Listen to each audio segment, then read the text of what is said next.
La descente de Jésus aux enfers continue de troubler l'esprit de nombreux croyants. Après sa mort sur la croix, le cœur de ceux qui l'aimaient était rempli de chagrin et d'espoir que ses souffrances cesseraient rapidement pour qu'il monte au ciel. Cependant, les événements prirent un tout autre tournant, plein d'énigmes et de mystères. Pendant 3 jours, Jésus fut mort, enseveli et silencieux. De ce vendredi sombre jusqu'au matin lumineux du dimanche, personne ne savait où se trouvait Jésus. Son corps reposait dans une tombe étrangère et son âme était partie vers un autre lieu. Que fit Jésus pendant ces 72 heures?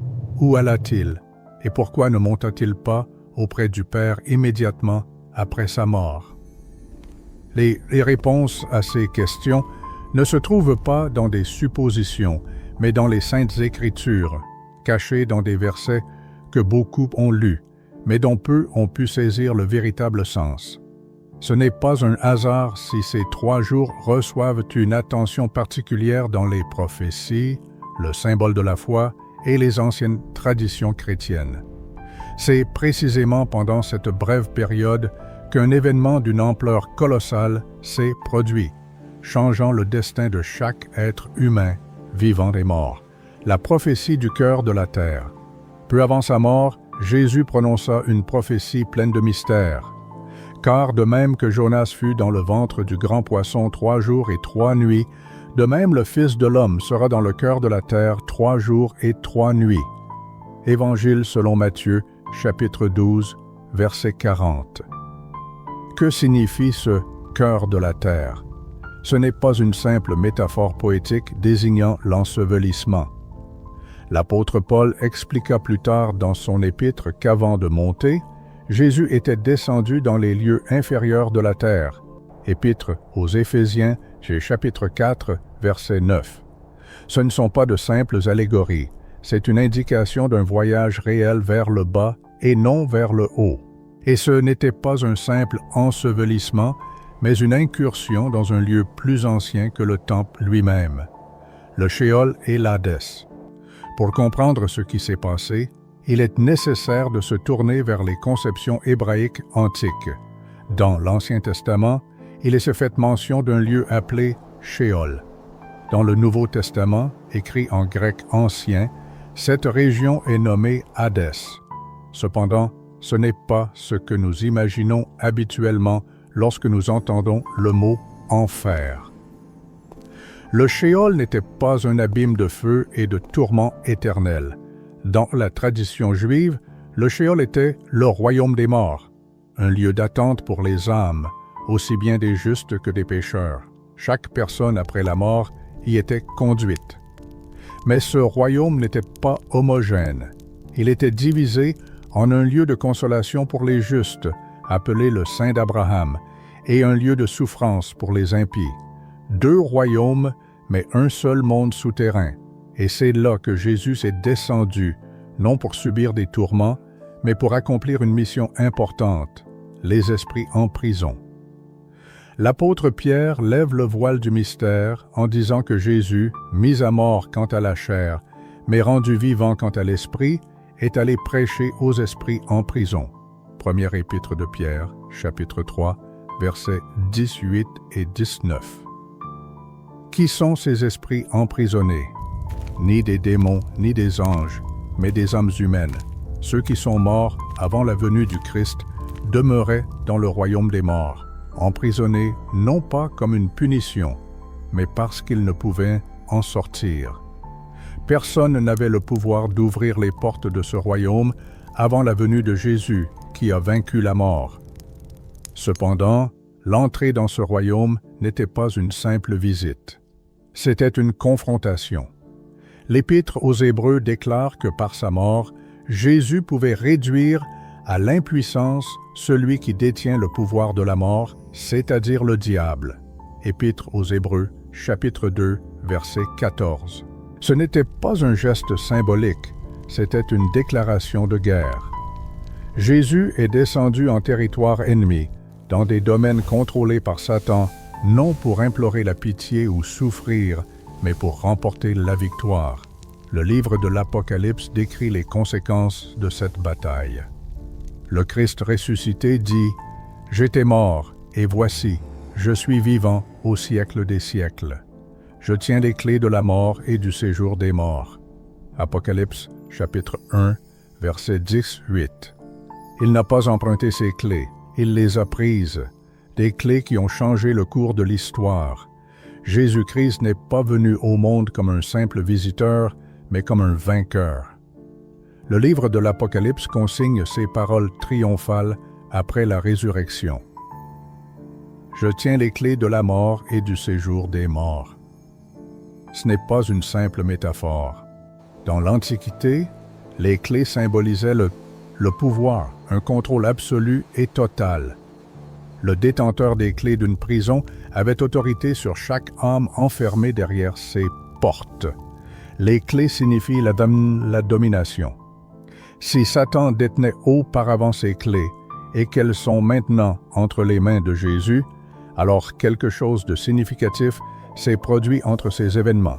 Un transfert de pouvoir, un affrontement, une bataille, une victoire. Mais pourquoi Satan détenait-il un tel pouvoir? Comment a-t-il obtenu le contrôle sur la mort? Pour comprendre cela, il faut revenir aux origines, au Jardin d'Éden. Quand Adam et Ève désobéirent à Dieu, un événement tragique se produisit. Le péché entra dans le monde, et avec lui vint la conséquence inévitable, la mort. L'apôtre Paul l'explique ainsi. C'est pourquoi, comme par un seul homme, le péché est entré dans le monde, et par le péché la mort, et qu'ainsi la mort s'est étendue sur tous les hommes. C'est Satan, le serpent tentateur, le trompeur et l'accusateur, qui a introduit le péché dans le monde. Par ses mensonges, la mort a pris racine dans la création. Avec cela, Satan a obtenu quelque chose de plus grand, à savoir le pouvoir. Non seulement le pouvoir de tenter et d'influencer les vivants, mais aussi le pouvoir sur le royaume des morts.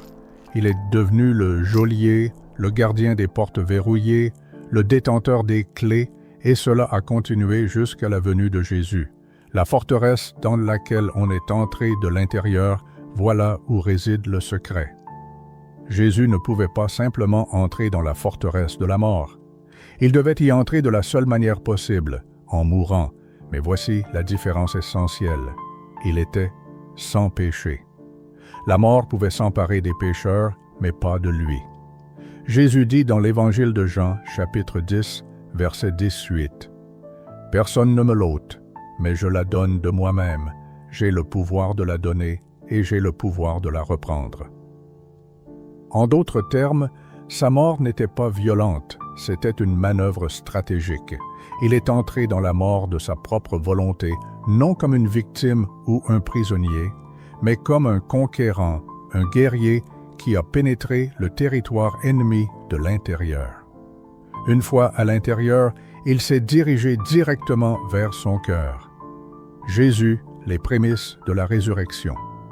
L'apôtre Paul appelle Jésus les prémices de ceux qui sont morts dans la première épître aux Corinthiens, chapitre 15, verset 20. Cela signifie que Jésus fut le premier à vaincre définitivement la mort, à ressusciter et à ne plus mourir. Sa résurrection n'était pas seulement une victoire personnelle, mais une garantie et une promesse que ceux qui croient en lui le suivront un jour. Mais avant que cette victoire ne soit manifeste, il y eut une confrontation invisible, une bataille que personne n'a vue, une victoire remportée dans les profondeurs avant de se manifester à la surface. La preuve de cette victoire ne fut pas seulement le tombeau vide, mais aussi ce qui se produisit après. Les tombes s'ouvrirent. L'évangéliste Matthieu a rapporté un événement facile à manquer, mais impossible à oublier une fois vu. Les tombes s'ouvrirent et les corps de nombreux saints décédés ressuscitèrent pour une année pour la vie. Cela est écrit au chapitre 27, verset 52 de l'Évangile de Matthieu. Ils ne ressuscitèrent pas avant Jésus, mais après lui. Pourquoi? Parce qu'il avait déverrouillé la prison, était descendu dans la demeure des morts et avait libéré les captifs. Imaginez un instant ce moment. Pendant des siècles, les hommes avaient attendu d'Adam à Abraham, de David à Isaïe, de Ruth à Jean-Baptiste. Tous avaient vécu et étaient morts dans la foi, mais les portes du ciel n'étaient pas encore ouvertes. Ils attendaient dans le sein d'Abraham, dans un lieu de repos, mais toujours dans le royaume de la mort. Cela continua jusqu'à ce week-end, jusqu'à ce que le roi vienne. Le Seigneur est apparu. Jésus contre la mort, non seulement un triomphe, mais un transfert de souveraineté. Jésus n'a pas seulement brisé les chaînes de la mort, il lui a ôté sa force d'entendre. L'apôtre Paul l'exprime très clairement dans la première épître aux Corinthiens, chapitre 15. « Ô mort, où est ta victoire? Ô mort, où est ton aiguillon? » L'aiguillon de la mort, c'est le péché, et la puissance du péché, c'est la loi. Et le seul qui ait pu satisfaire la loi, c'est celui qui l'a accomplie à la perfection. Jésus a rempli toutes les exigences. Et ce faisant, il n'a pas simplement échappé à la mort, il l'a abolie. La mort n'est plus une fin, ce n'est plus un mur infranchissable. Elle est devenue une porte, menant directement à la présence du Très-Haut pour tous ceux qui lui font confiance. C'est pourquoi Jésus devait descendre aux enfers. C'est pourquoi il devait descendre, non pour souffrir, mais pour libérer les prisonniers, briser les portes et prendre les clés à celui qui les détenait depuis trop longtemps, le brigand, la promesse et le paradis. Lorsque Jésus était suspendu à la croix, 2 criminels furent crucifiés à ses côtés. L'un se moquait, l'autre crut, et à ce brigand repentant, Jésus fit une promesse étonnante. « En vérité, je te le dis, aujourd'hui tu seras avec moi dans le paradis. » Évangile selon Luc, chapitre 23, verset 43. Mais la question se pose, si Jésus est descendu dans l'Hadès pendant 3 jours, comment aurait-il pu être au paradis avec le brigand le même jour? Ne se dirigeait-il pas vers le royaume des morts? La réponse réside dans la compréhension de ce que représentait le paradis dans le contexte juif de l'époque. Le sein d'Abraham, le paradis dans le royaume des morts. Dans l'évangile de Luc, Jésus raconta la parabole du riche et du pauvre nommé Lazare. Quand Lazare mourut, les anges l'emportèrent dans un lieu appelé le sein d'Abraham, un lieu de repos et de consolation dans l'au-delà. Le riche, en revanche, se retrouva dans un lieu de tourment, mais tous deux se trouvaient dans l'Hadès, séparés par un grand abîme. Ce détail change radicalement tout. Dans les croyances juives, le paradis n'était pas encore la pleine gloire des cieux, c'était une partie de l'Hadès, destinée aux justes, une salle d'attente, des saints, pleine de sérénité et d'espoir, mais pas encore la présence directe du Père. Par conséquent, lorsque Jésus dit aux brigands qu'ils se rencontreraient au paradis le même jour, il signifiait qu'ils descendraient tous deux dans la partie juste du Sheol, dans le sein d'Abraham. Il n'a ni menti ni commis d'erreur. Il décrivait la première étape de sa mission, un lieu rempli de géants de la foi. Imaginez ce moment. Le brigand meurt. Il ouvre les yeux, non au feu et au jugement, mais à la lumière, à la paix et à la présence du Christ. Et il voit d'autres, Adam, Noé, Abraham, Isaac, Jacob, Ruth, David, Isaïe, Zacharie, Jean-Baptiste, tous en attente, tous fidèles, tous ceux qui attendaient le Messie. Et puis, soudain, il apparaît, celui qu'ils ont prophétisé, celui qu'ils attendaient. Jésus n'est pas seulement venu, il est venu comme le souverain, la lumière dans les ténèbres. Un des textes chrétiens les plus anciens en dehors de la Bible s'appelle l'Évangile de Nicodème. Bien qu'il ne fasse pas partie des Saintes Écritures, il reflète la manière dont l'Église primitive imaginait ce moment. Dans un langage poétique vif, il décrit comment le monde souterrain trembla à l'entrée de Jésus. La lumière transperça les ténèbres, les portes vacillèrent, les démons hurlèrent. L'Évangile dit que Jésus ne frappa pas. Il ordonna « Porte, élevez vos linteaux, élevez-vous, porte éternelle, et que le roi de gloire fasse son entrée. Psaume 23, verset 7. Et quand elles ne s'ouvrirent pas, il les brisa. Il entra non comme un prisonnier, mais comme un libérateur. Il lia Satan, lui prit ses clés et tendit la main au premier homme, Adam. L'histoire raconte qu'il tira Adam des ombres, et une grande procession le suivit, les fidèles, enfin libres, les enchaînés. Parmi les captifs du royaume sombre de l'Hadès, il n'y avait pas seulement des êtres humains attendant la délivrance, mais aussi des anges déchus. Ils sont mentionnés dans le Nouveau Testament, dans les épîtres de Jude et de Pierre. Il y est dit que les anges, n'ayant pas su conserver leur position élevée et ayant quitté les demeures célestes, sont liés par des chaînes éternelles dans les ténèbres, attendant le grand jugement. Il ne s'agit pas de démons errant librement sur la terre, mais de ceux qui ont participé à l'ancienne rébellion, survenue avant le déluge universel. Comme on peut le voir dans le livre de la Genèse, et plus en détail dans le livre d'Enoch, ces anges furent enfermés dans une prison profonde où ils devaient attendre le jugement. Jésus, en descendant dans l'Hadès, n'y vint pas pour leur offrir le salut, mais pour proclamer leur défaite finale. La guerre qu'ils avaient commencée était terminée. Leur chef, Satan, avait été privé de sa puissance et leur sort était scellé. L'humiliation divine exposée à la vue de tous. Dans son épître aux Colossiens, l'apôtre Paul écrit des mots audacieux et frappants sur la mort de Jésus.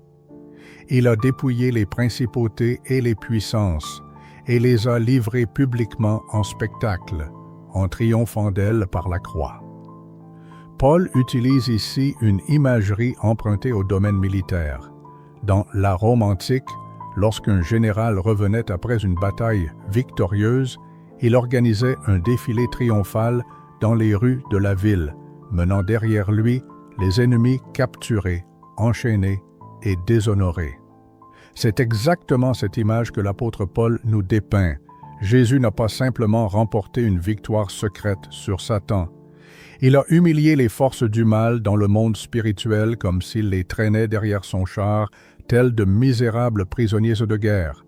L'enfer n'a pas seulement été ébranlé, il a été écrasé. La captivité menée en captivité. Poursuivant cette idée dans son épître aux Éphésiens, Paul écrit « Étant monté en haut, il a emmené des captifs. » Qu'est-ce que cela signifie? Cela signifie que Jésus n'est pas parti seul. Il a emmené avec lui une multitude de prisonniers libérés. Les saints qui attendaient leur heure avec foi furent alors libérés du Sheol et introduits dans la présence de Dieu lui-même. Le paradis, auparavant souterrain, fut transféré d'un compartiment spécial du royaume des morts à la salle du trône des cieux. La résurrection fut la conséquence logique de cet événement. Lorsque les femmes arrivèrent au tombeau tôt le dimanche matin, elles le trouvèrent vide, mais ce n'était pas le début de la victoire, seulement son achèvement. La bataille était déjà gagnée, les clés de l'enfer avaient déjà été prises et les captifs déjà libérés. Le matin de Pâques ne fut qu'une annonce publique de la victoire qui avait déjà été remportée dans les profondeurs des enfers. Jésus est ressuscité non pour prouver sa puissance, mais parce qu'il avait déjà vaincu. Le symbole de la foi qui a façonné l'Église. Plusieurs siècles après la résurrection, alors que le christianisme se répandait dans tout l'Empire romain, diverses questions commencèrent à surgir. Que s'était-il passé exactement pendant ces 3 jours? Où se trouvait Jésus? Que faisait-il? Pour répondre à ces questions, l'Église primitive n'inventa pas de nouvelles théories. Au lieu de cela, elle se tourna vers ce qui lui avait été transmis, vers ce que les apôtres avaient prêché, vers ce que les Écritures saintes affirmaient et vers ce en quoi les croyants croyaient. Le résultat fut l'une des expressions les plus anciennes et les plus respectées de la foi chrétienne, le symbole des apôtres. Ce n'est pas un des livres de la Bible, mais un bref résumé des vérités fondamentales. Et pendant près de 2000 ans, les chrétiens l'ont répété en mettant en évidence une ligne importante en son centre, « Est descendu aux enfers ». Cependant, cette phrase n'a pas toujours été présente dans le symbole de la foi. Dans les versions les plus anciennes, datant du IIe siècle, elle n'y figurait pas. Elle commença à apparaître plus fréquemment au IVe siècle, surtout dans les églises latines. À mesure que les hérésies et la confusion concernant l'au-delà se répandaient, l'Église ajouta cette ligne, cherchant non pas la créativité, mais la clarté. Jésus est vraiment mort, il est vraiment descendu aux enfers, et il est vraiment ressuscité. Sa descente aux enfers n'était pas un simple acte symbolique, mais une mission importante. Le symbole d'Athanase, tel un marteau théologique, fut élaboré peu après le premier symbole de foi. Il fut nommé en l'honneur de saint Athanase, éminent défenseur de la divinité de Jésus-Christ. Contrairement à la poésie du premier symbole de foi, le symbole d'Athanase se distinguait par sa précision extrême. Il définissait clairement la nature de la Sainte Trinité, la personne du Christ et les vérités inébranlables de la foi chrétienne.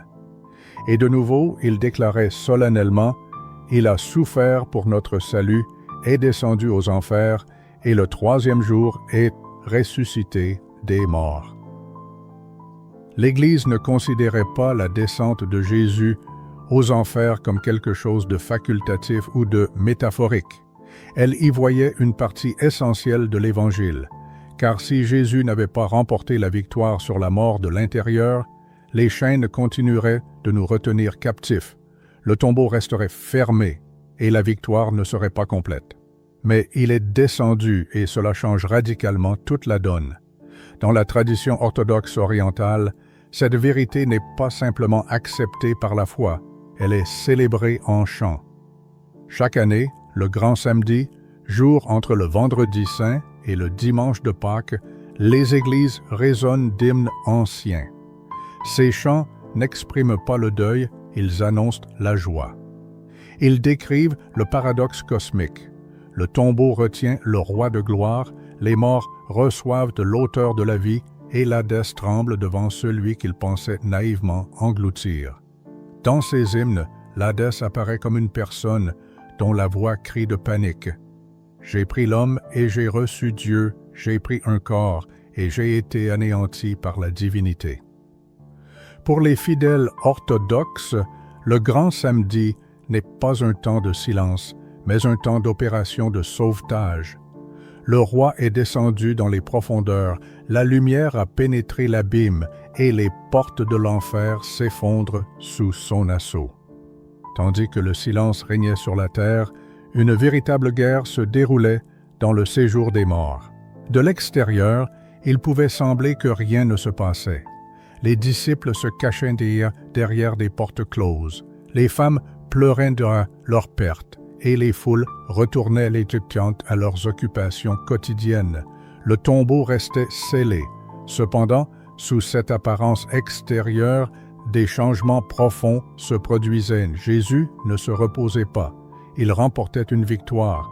Dans les recoins les plus sombres de la mort, sa voix retentissait avec éclat. Sa gloire resplendissait devant les démons. Dans les salles du Sheol, la lumière jaillit. Ce fut le jour le plus silencieux sur terre, mais le jour le plus bruyant en enfer. Avec le temps, diverses interprétations de la descente de Jésus aux enfers ont émergé parmi les chrétiens.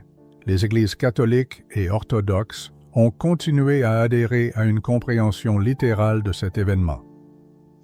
Jésus est réellement descendu dans l'Hadès, a libéré les justes et a remporté la victoire sur la mort de l'intérieur. Cependant, certains théologiens de l'époque de la Réforme protestante ont adopté un point de vue différent. Pour eux, la phrase « est descendu aux enfers » ne signifiait pas nécessairement un voyage physique dans le royaume des morts. Ils la considéraient comme une métaphore, une manière de décrire les souffrances spirituelles de Jésus sur la croix. Selon cette perspective, l'enfer n'était pas un lieu visité par Jésus, mais le fardeau complet du péché et de l'abandon divin qu'il a enduré en mourant. L'horreur de l'enfer, à leur avis, résidait dans le fait que Jésus fut abandonné par le Père. Ce point de vue ne nie pas l'agonie, il déplace simplement la localisation géographique de l'enfer de l'Hadès au Golgotha. Et pourtant, malgré ces diverses interprétations, une vérité demeure inchangée. Jésus est descendu au plus bas afin que nous n'ayons jamais à le faire. Pourquoi est-ce si important? Parce que cela change absolument tout pour nous. Ce n'est pas seulement une ancienne théologie, c'est notre espérance actuelle. Grâce à la descente de Jésus aux enfers, nous n'avons plus besoin de craindre la mort.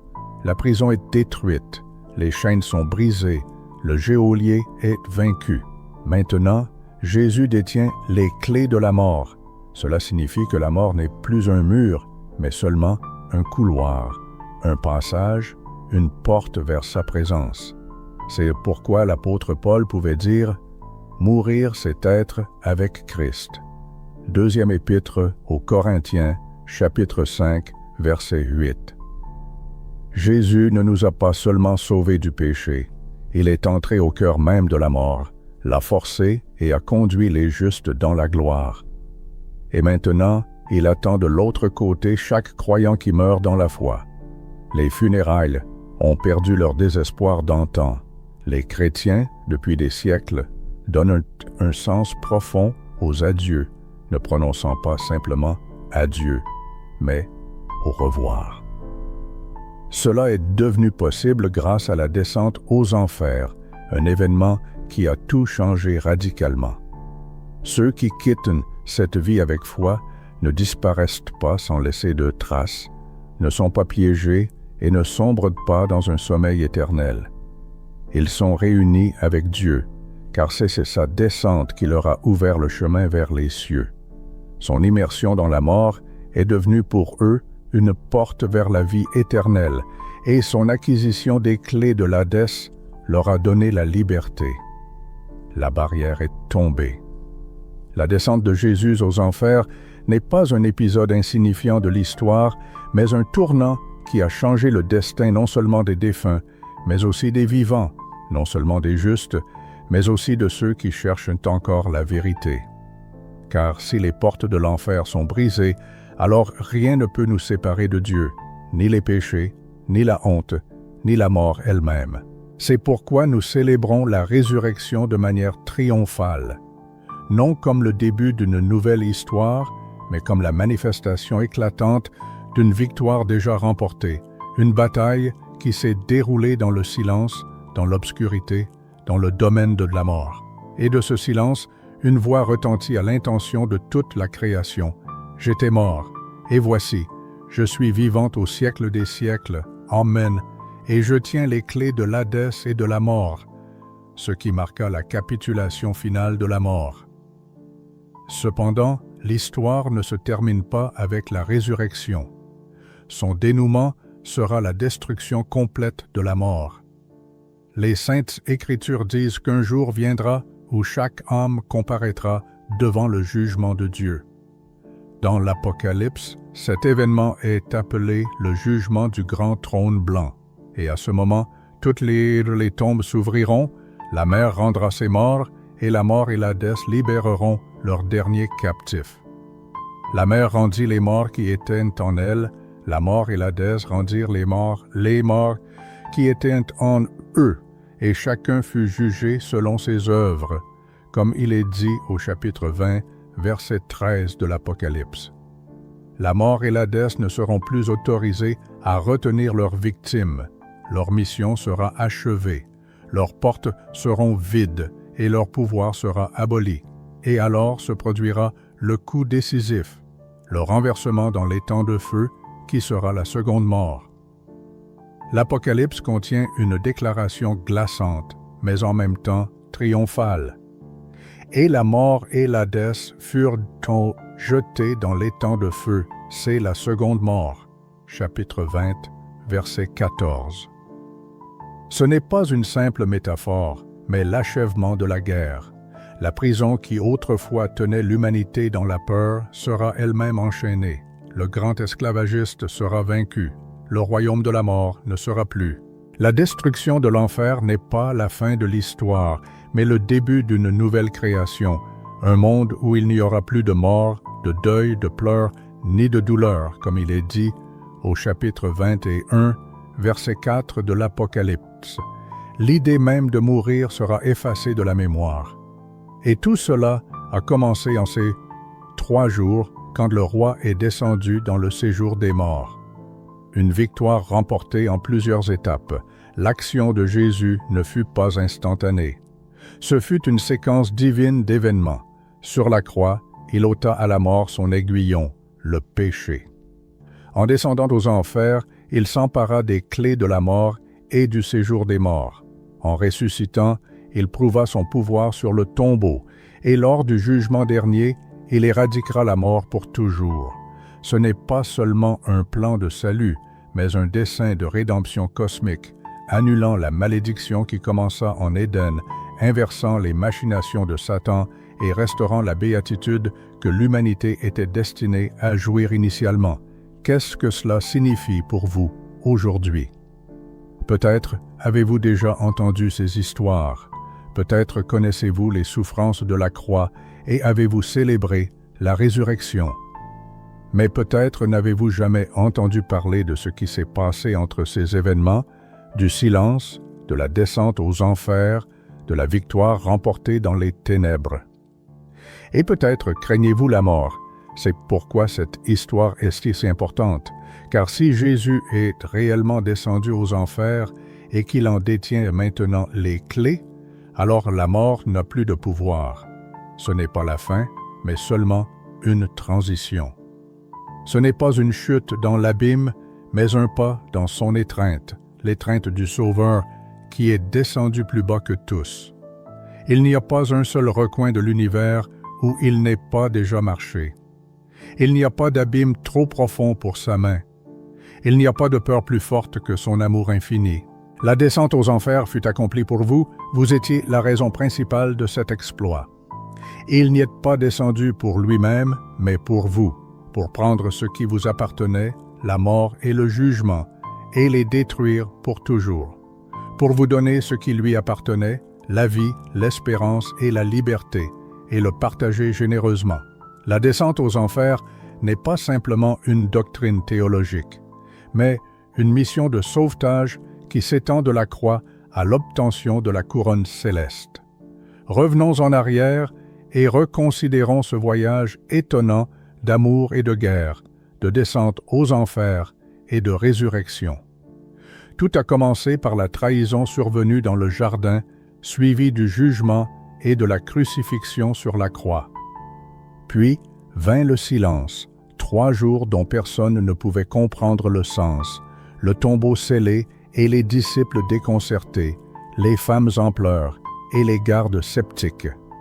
Un désespoir et une peur généralisée. Et pourtant, derrière tout cela, se cachait une bataille que personne n'avait vue. Le roi ne se reposait pas, il remportait la victoire. Il est descendu aux enfers, a brisé les portes, a pris les clés de la mort. Et le 3e jour, il est ressuscité non seulement pour revivre, mais pour régner. Il n'a pas seulement vaincu la mort, il l'a remplacée par la vie éternelle. La signification particulière des clés. Au 1er chapitre de l'Apocalypse, verset 18, nous trouvons l'une des affirmations les plus puissantes de toutes les saintes Écritures. « Je suis le vivant, j'étais morte, et voici, je suis vivante au siècle des siècles. Amen. Je tiens les clés de la mort et du séjour des morts. » Dans la Bible, les clés ne sont jamais un détail insignifiant. Elles symbolisent l'autorité, le droit d'ouvrir, le pouvoir de fermer et le dernier mot. Celui qui détient les clés a un contrôle total sur l'accès. Lorsque Jésus-Christ dit qu'il détient les clés de la mort et du séjour des morts, il déclare que rien ne peut entrer ou sortir sans sa permission. Désormais, personne ne meurt ni ne reste mort s'il ne le permet pas. Lui seul ouvre le tombeau et lui seul peut le fermer. L'Hadès n'a plus le dernier mot lui appartient toujours. Il a le pouvoir. Devant nous s'ouvre une porte que personne ne peut refermer. Dans le livre de l'Apocalypse, au chapitre 3, verset 7, Jésus s'adresse à l'Église de Philadelphie en ces termes. « Ainsi parle le Saint, le véritable, celui qui a la clé de David, celui qui ouvre et personne ne fermera, celui qui ferme et personne n'ouvrira. » Ce ne sont pas de simples belles paroles, c'est une garantie de sécurité universelle. La porte qu'il ouvre mène à la vie éternelle, au pardon et à la restauration, et personne ne peut la fermer. Ni le diable, ni le passé, ni même la mort n'ont de pouvoir sur cela. L'écho de la victoire résonne à travers les siècles. Après ce week-end mémorable à Jérusalem, le cours de l'histoire a été irrévocablement changé. Des empires sont nés et ont disparu, des dirigeants se sont succédés, mais le tombeau de Jésus est toujours vide. La bonne nouvelle continue de résonner dans les prisons et les palais, dans les églises clandestines et les assemblées bondées, dans les déserts et dans l'espace numérique. Et chaque fois qu'une âme se tourne vers le Christ, quand quelqu'un s'écrie dans la prière « Jésus, sauve-moi », quand des funérailles se transforment en une célébration de la vie, cela confirme que les clés sont toujours entre ses mains. L'Église est l'Église du roi ressuscité. L'Église n'est pas un simple rassemblement de personnes, c'est un mouvement de résurrection. Nous ne sommes pas de simples disciples, nous sommes des prisonniers libérés, des témoins vivants du fait que la mort n'a plus de pouvoir sur nous. Nous ne sommes pas ceux qui évitent la mort. Nous sommes ceux qui sont déjà morts avec lui et ressuscités en esprit. C'est pourquoi nous ne craignons rien, sachant comment cette histoire se terminera. La mort n'est pas la fin, c'est seulement une porte. L'apôtre Paul a écrit « Pour moi, vivre c'est Christ, et mourir c'est un gain » aux Philippiens, chapitre 1, versets 21. Pas une perte, pas l'oubli, mais un gain. Comment la mort peut-elle être un gain? Parce que Jésus était passé le premier à travers elle, la rendant praticable, l'illuminant de sa lumière et lui ôtant son aiguillon. Maintenant, pour le croyant, la mort n'est pas un mur, mais une porte derrière laquelle Jésus attend. La dernière bataille est encore à venir et l'histoire n'est pas achevée.